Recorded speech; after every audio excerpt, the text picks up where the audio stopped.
Ayan mga boss, nandito ako sa Manila City Hall kasi kakatapos lang ng hearing para dun sa kasong sinampa laban sa akin na cyber libel. Kung matatandaan nyo, last year pa tong kaso na to sinampahan ako ng cyber libel kasi nag-ingay at kinalampag ko yung Manila Health Permit na tinututulan mismo ng mga manggagawa dito sa Manila City. Nagugat yung kaso mga boss sa UST kung saan muntik mawalan ng trabaho yung mga teaching professionals ng University of Santo Tomas dahil dun sa Manila Health Permit. Bukod doon, nag-ingay din yung mga healthcare workers at iba pang mga manggagawa ng University of Santo Tomas. Gaya ng sinabi ko nung unang-una pa lang mga boss, di ako aatras dito sa kasong to. Lalaban tayo hanggang dulo.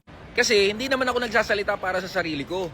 Kasama ko yung libu-libong mga manggagawa dito sa Manila City na tumututol dyan sa Manila Health Permit. At gusto ko lang ipaalala mga boss yung sinabi mismo ng Korte Suprema na hindi mali na punahin ang mga public servants at walang puwang ang mga balat sibuyas sa public service. Kaya dyan din naman nanggagaling yung kumpiyansa natin mga boss na wala tayong ginawang mali. Titindigan natin yan. Hindi mali na punahin ang mga public official. Kahit nga murahin, yung mga putang inang mga opisyal na yan, walang mali dun As long as related yung pagpuna at pagsasalita doon sa kanilang trabaho bilang mga public servants.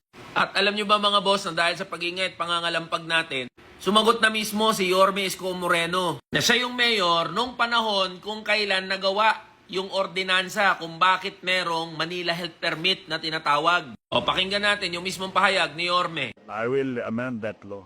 I promise that to Eli. Psycho Eli, sabihan na taga-Uster. Said San Fernando po ito, sir. Na nakita kami kasi nadumando siya. Sabi ko, kawawa ka naman.